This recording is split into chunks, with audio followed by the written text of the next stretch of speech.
Yes, a very good afternoon to you guys. It's my hope and prayer that this particular video is actually going to find you guys in good health. Personally, I'm fine as you can see.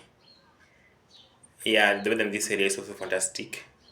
Now, yesterday, part one, you read about the voting for Finance Bill 2024. A good number of MPs voted yes for that bill. Uh, it was only 115 who voted no. 204 voted yes, so 204 of them betrayed Kenyans. You read about the Gen Z. They were warning their members of parliament not to vote for this bill, but they still chose to, most of them still chose to vote for this bill. Actually, me personally, I'm very happy with my member of parliament. Last year, he was indicating, he was expressing some indicators that he was indicating some signs of being on the other side, or rather with working with the government. But yesterday, he shocked people. In fact, I had people applauding him when he voted no for that bill. On my area member of parliament is known as Elisha Odhiambo Kuba. Remember, I told you guys that I come from Game constituency.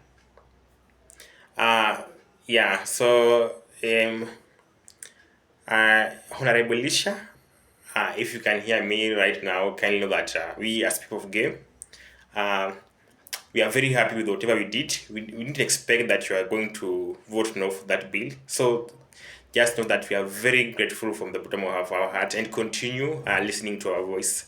Now, back to the point, I wanted to tell you guys that William Ruto is likely to be a one-term president due to the following reasons. Uh, Guys, before we dive in, if you're watching my channel for the first time, please take a second or two and click that subscribe button so that next time I produce a video like this one, YouTube will automatically notify you. And by the way, this week I've received a lot of subscribers. If you're one, just know that I'm very grateful from the bottom of my heart, because without you, this channel would have not been where it is right now.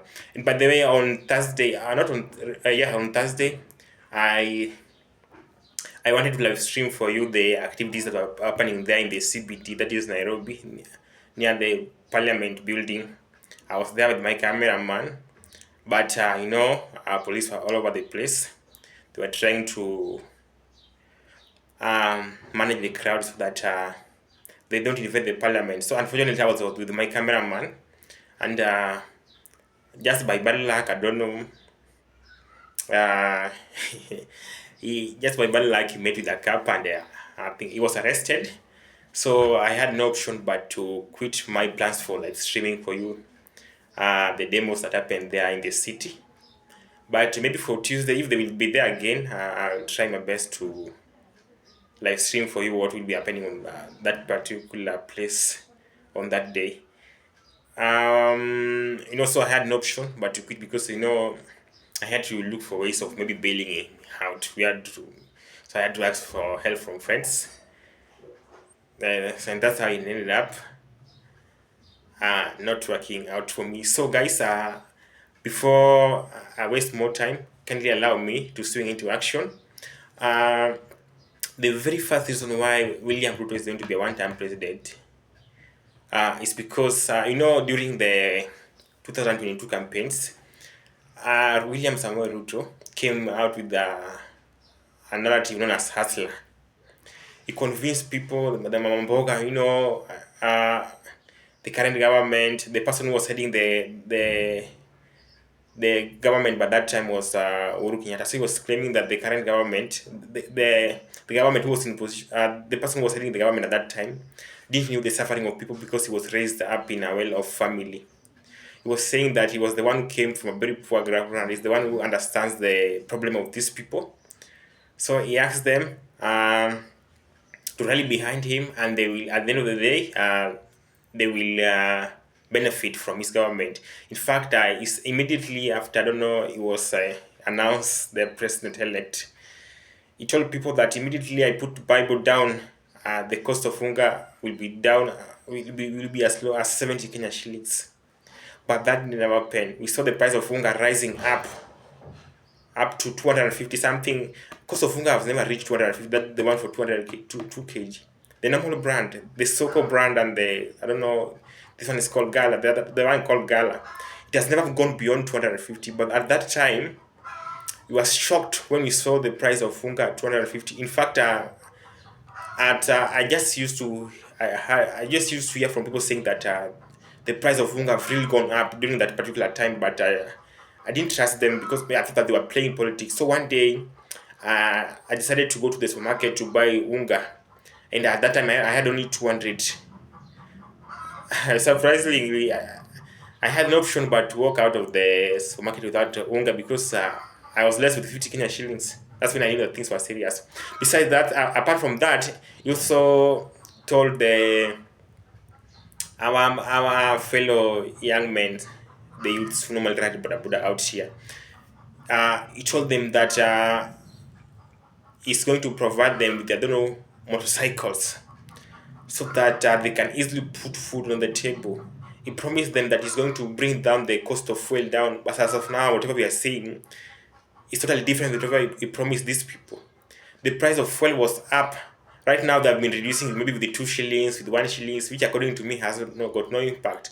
No, even me, at some point when I finished Form 4, I did some, I also did the I used to carry Pallion passengers on a motorcycle, and at that time I could tell I realized that maybe a fuel for maybe 100 Kenya shillings, I could use it for several trips, maybe to and forth, without running out of it.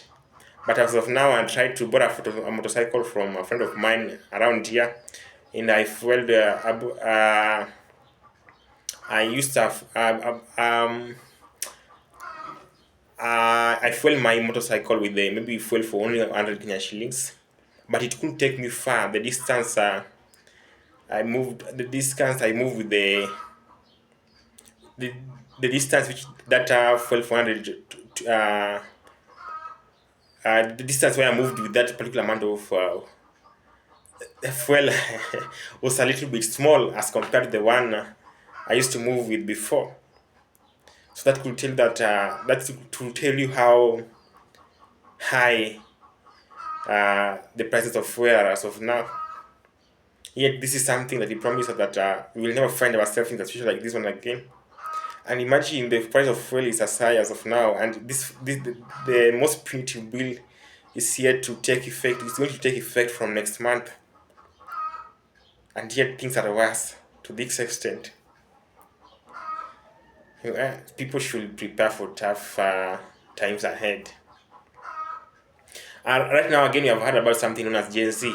In fact, I'm very happy with these people. In fact, before I say anything about them, I would love to take this opportunity to thank you guys for coming out in large numbers and saying no to this punitive bill.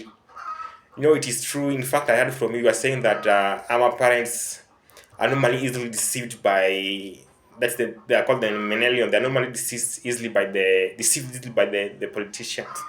In fact, me personally, I used to have had my father saying, "Oh, this particular leader is not working. This particular but when he heard that maybe that particular leader is maybe having a rally in our area, he used to be the first person to show up in his rally, and then when after he has been given something small as little as 100 shillings, you will hear me again changing the tone. At these leaders, all of them are just the same. There's no different. That's after he have been given maybe 100 Kenya shillings, but before he was claiming that this person is bad. But with our youths right now, the Gen Z, they're saying that with them, even if you give them 100 Kenya shillings, they won't change their mind. They want to stick to their plan. They are not going to change. So that's why you see them, despite the fact that some of them were maimed there at near the parliament building, some of them are even killed. You can still see that they still have got courage. The fear that the police thought that was going to instill in them is no longer there. In fact, it's when now they are more courageous as compared to when they were, as compared to the way they were before they were scared. In fact, I'm very happy with them.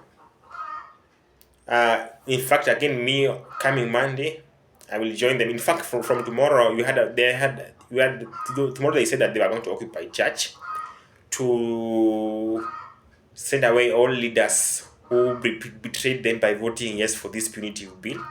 So tomorrow, by the way, I'm an Anglican, so tomorrow I will be at one of the biggest churches here in Nairobi to witness how these particular activities will be happening. And I don't play with youth. I've witnessed, I've witnessed when they are provoked, they're not joyful. They're very energetic.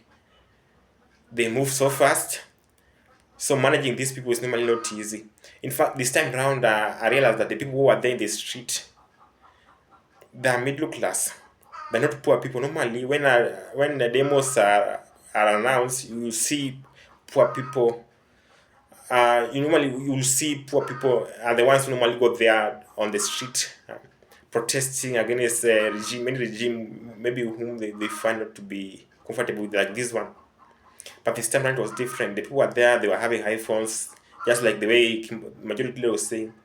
Some of them are being fed with that place using, but someone who's in a position to move with Uber, or someone who's in a position to possess an iPhone, that's a rich person. So that's why I was saying that even the middle class, I think that they have lost that with this government. Now you can just ask yourself, if the middle class are the ones that bitter to that extent, how about the poor? What are they feeling inside them as of now? They must be more bitter as compared to the middle class. Everything now is on a mess. Remember, I don't know, a lot of tax is being collected, but you don't know where this money is going to. You don't understand anything. Earlier before, these people they used to think that with the Gen Z, we don't know whatever we are doing. We don't understand these things. We don't understand the government. We don't understand maybe these things to do with the bills. They can just maybe come out with their own things without even consulting us, and then they pass it. But this time around, we told them that no, these things we even know them. Some of us even know them more than they more than they know it. That's what we are trying to tell them. In fact, some of them are hosted in different media houses, and I saw how eloquent they are. They were acting so eloquently as compared to even some of the leaders who are normally hosted in those TV stations. So these leaders, they should be very cautious with the way they are handling the Gen Z. If William Samuel Ruto is not going to take this issue serious, it's going to be taken home very early. Yesterday I was in.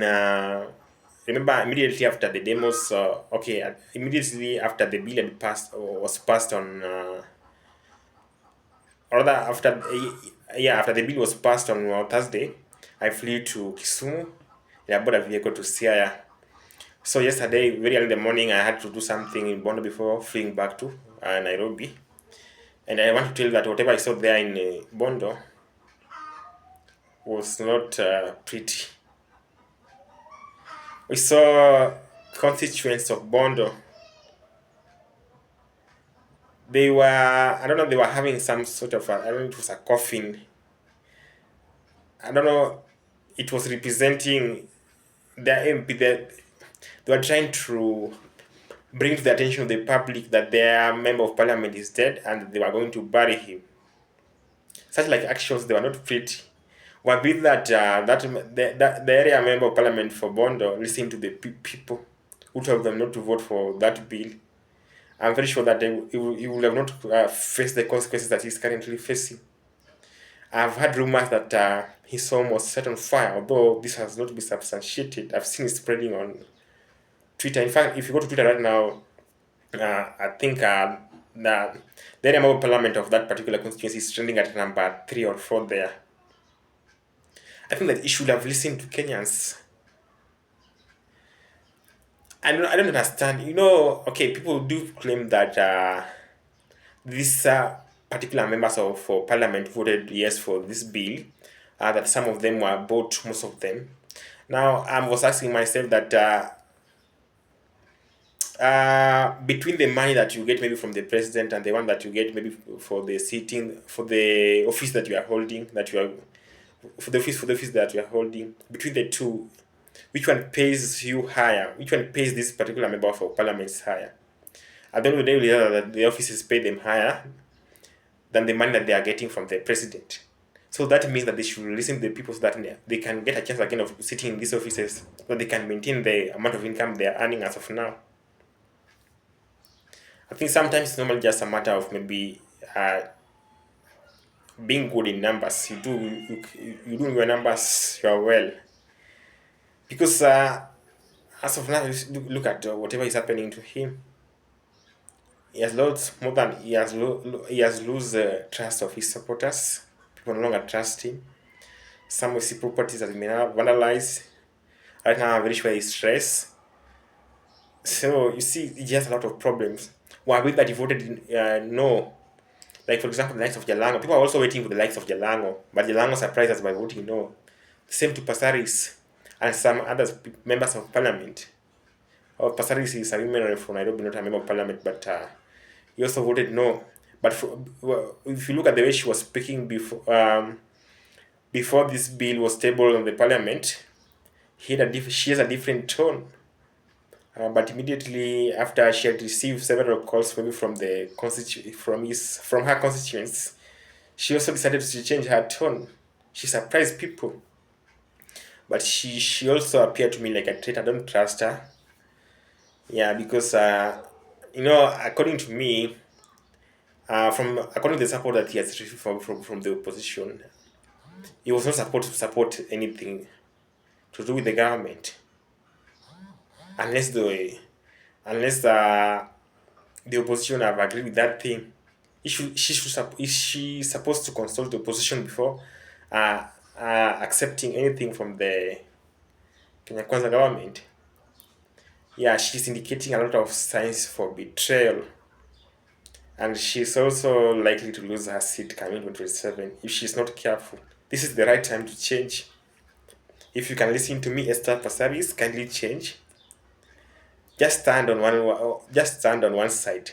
Don't keep on fluctuating at you. Today you are here, tomorrow you are there. Yeah, we were supporters. We were living as in a disease compilation state. We no longer understand you. Uh so Gen Zs are very serious with this issue. I'm also a Gen Z. I love Gen Z. I know this thing very well. I understand this very well, especially the current generation. These people lack faith in them. Some of them, I don't know. Okay, there's something known as evolution in history. These people are evolving, and if you look at them right now, they appear to be smarter than most of their parents. That's why convincing these people will not be easy. Convincing these people to change their mind will not be easy. So if you're a member of parliament, you are still planning to support this bill, kindly be cautious because you're likely to lose your seat coming 2027. Uh, okay, to our police officers who maimed our fellow Gen Zs, kindly, this is my request to you. Kindly just leave our youths alone. They were very peaceful. There was no property that was destroyed there in the city. Me personally, I was there. So kindly just allow them to protest peacefully. In fact, before going there on the street, we agreed to each other that anyone that will be found maybe destroying a property or doing something bad, we will hand them over to you, and we will ensure that he or she has boarded your vehicle before we leave that particular place. So I wonder why we saw yesterday at night that I don't know, there was this young man who was shot by the police and died. We saw from the footage that we watched last night, we saw that particular policeman was just shooting live bullets to the crowd. Yet he had an option of using a tear gas. Why should someone who has not even wronged you, someone who is exercising his or her right as enshrined in Constitution, yet you have an option of using a tear gas? These people, they were not armed. In fact, if you look at the role of the police, their work is to maintain internal security. They are not forces. As of now, if you're very careful, you realize that they are transforming into forces. You realize that they have covered themselves with bulletproofs, as if you are enemies armed with different types of arm fires. or firearms. Most of us have never been into a position to uh, touch even a gun. We've just been seeing them being held by our officers out here. We've never been in a position to even to touch one. So I wonder why we were prepared for us as if we're preparing for an enemy. We are likely to get back there in the street on Tuesday. So kindly spare our life. Life is very expensive. Instead of shooting us, why can't you arrest us? Yes, kindly just please listen to us and allow us to exercise our rights. Whatever we are doing for even you are going to benefit from it. I'm very sure that even you have your wives and kids there at home. They too, they also need pads and pampers. And as of now, as we are speaking, pampers is very expensive. Yes, I've been seeing a friend of mine here buying pampers, and he was telling me that it's not joyful to buy pampers. And something so much, it's a must. You must have it because otherwise things will be, yeah, things won't be pretty for you. So the issue of claiming, the issue of the government claiming that they are going to impose excise duty on the only imported maybe pampers and diapers only, and not the ones being manufactured locally. No, okay, with me, okay, okay, I agree with whatever we are saying. It's somehow it makes some sense, but again, we hear that the type of pampers and maybe diapers produced out there, if for example in the US, they are of high quality as compared to the ones being produced here in the country. And if you're claiming that the ones in Kenya will be cheaper as compared to the ones being brought from outside, that means that people will go for the ones in Kenya, for the ones maybe being manufactured in Kenya, and leave out the ones being imported from outside. Which I don't think if the people importing perhaps will also allow that. I don't think if they allow that, they will try to look for ways of making these prices almost looks the same. They will either uh, raise the prices of locally manufactured pampers so that they match with the ones which are being imported, so that there's a balance in the market. I didn't do business, but that's I think it's a basic knowledge. Everyone should understand it. Yes, guys, I think that um, I'll have to end this video at this particular point. Either today or tomorrow, I'm likely to have a live stream. I'm going to host some of my friends. Although we won't have uh, you won't have our pictures. It will be only the only part which will be covered will be the audio part, because I will do that particular video at night, and we want I won't be in a position to live stream because my camera only work during the day. The way in which I had, I think it was vandalized there in the demos, just by mistakenly. We were running away from the police, and unfortunately, the person who was carrying the camera fell down and broke the camera. So I have to look for a new one. So as of today, I'm just using my phone. Yeah, that's why I realized that if you're using maybe a television to play my videos, you realize that it's only playing in the maybe on in the center of your television. It don't cover the entire screen because I've used the phone to produce this particular video. So guys, maybe if you're available today or tomorrow at 7, kindly tune in. I will be having that live stream. Yeah, we will be discussing several things there, so things which are so essential. So kindly make yourself available so that we can watch, so that you can hear whatever these people are saying. All right, guys. Kindly have a fantastic day. Yes, this is Paul Kode. Until next time.